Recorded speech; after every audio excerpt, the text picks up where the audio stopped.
Hi everyone. Hi. Welcome to third segment of Mindful Mondays. So I think we will be discussing about second C of the six C's we discussed. That is concentration, right? Again, Vardhani Gore is with me. She's a sports psychologist. I am Vaidehi. I am the founder of Women in Sports India, and we will be talking about concentration today. So Vardhani, tell me about this second C, concentration. What exactly it is, Right. and how do you describe it from the psychology perspective and also for the players? Yeah. Right. Okay. So we discussed commitment last time. Yeah. And that was more on goal setting or being more disciplined. Correct. Now we speak about concentration, which is a more smaller aspect of being a sports person. Yeah. Okay. Concentration is nothing but focus. In relevant or like layman terms, it's called focus. Yeah. Or even another word is attention on what you attend. Or Okay. basically, what do you attend yourself to?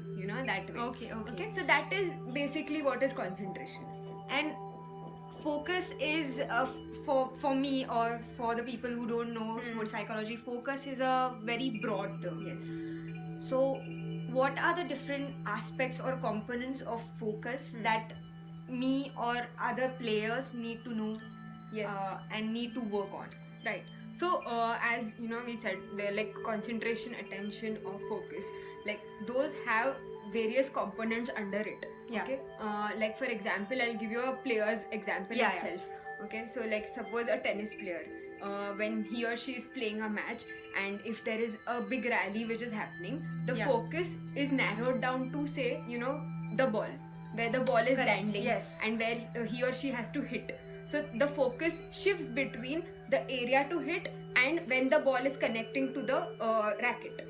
Correct. Okay? So that is the you can say shifting of focus. That's like one aspect of focus that we are talking about. Correct. Okay. So in various sports, a sportsman has to shift the focus from one area to the other. It could be external or it could be attending to something what he or she is thinking, like a strategy. Okay. And do players focus on multiple things at the same time, or do you normally observe that they focus on one thing and then the focus shifts? Yes, usually it is that. Usually it is shifting from one area to the other. Okay. But then if you're under pressure, that's when it all becomes clouded. Like you kind of you are paying attention to an external thing, or you're paying attention to a thought which could be about can I do this or not. So there the focus becomes very hazy, and that's when the pressure also starts increasing. You can relate to that as well. Okay. And how does the pressure affect your concentration? You said that when you're under pressure, the whole thing becomes cloudy and you don't know what to focus on. Correct.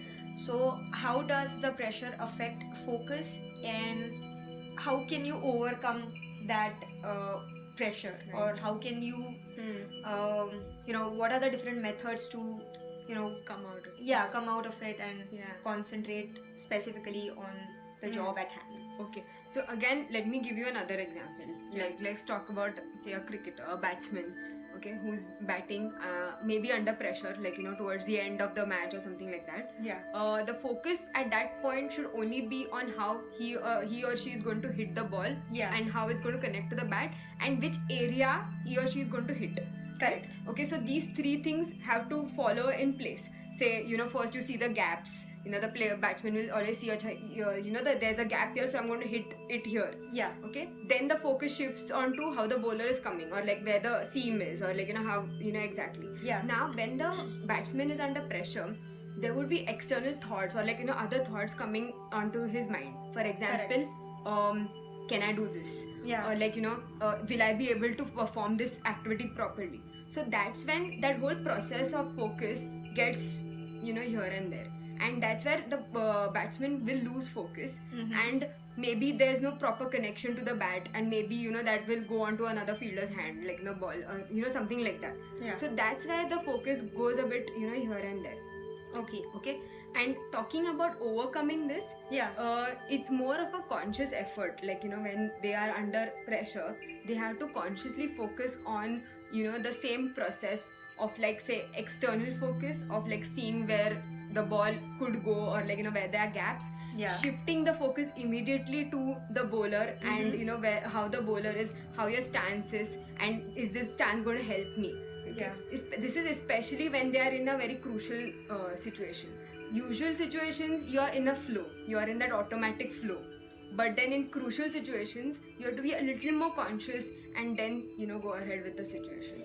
And can you train your mind to do that overnight, or does it take a lot of time to get used to training your mind? Yes, it does take a lot of time, because there are many things of the brain involved in this.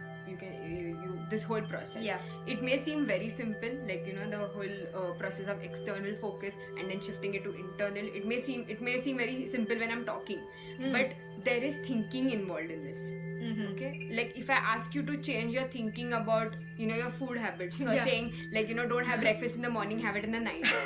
Okay, it's the same thing. Like, you're changing your thinking, which takes some time. At least people say it takes like around 20 days at a stretch if you do it. So like there is a lot of practice involved in changing your thought construction, and that requires the help of a psychologist as well, or like someone who knows how to get a shift in that thought process. So I'm guessing that for a normal person it would take about at least a month, I'm thinking. Again, it depends. Depending on a person. So basically the concentration plays an important role. Absolutely. When you're playing, especially so this is my question, do you find that concentration is more important in an individual sport, or do you think that it is equally important in a team sport? Equally important in a team sport as well, because I think in team sport there are a lot of as psychologists call stimulus involved. Like there are too many things to attend to. Okay, so you have a team, you have to make sure your communication with the team is perfect. You have to also, especially in football, I think when you're passing, you need to make sure that your concentration shifts at good levels. Otherwise, if you're off track, sometimes you may not realize how you're going to pass the ball to another player.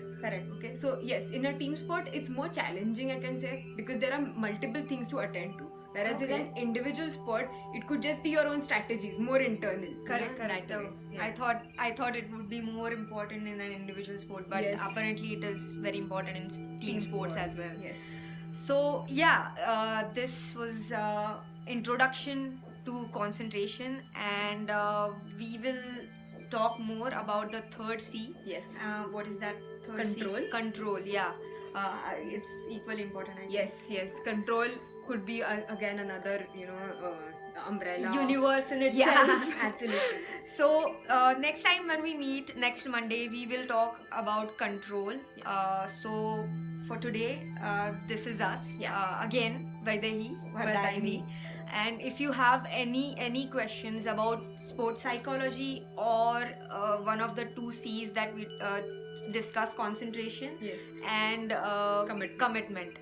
So if you have any questions about them, just email us at womeninsportindia@gmail.com, or you can post a comment on our Facebook page, or we are also on Twitter.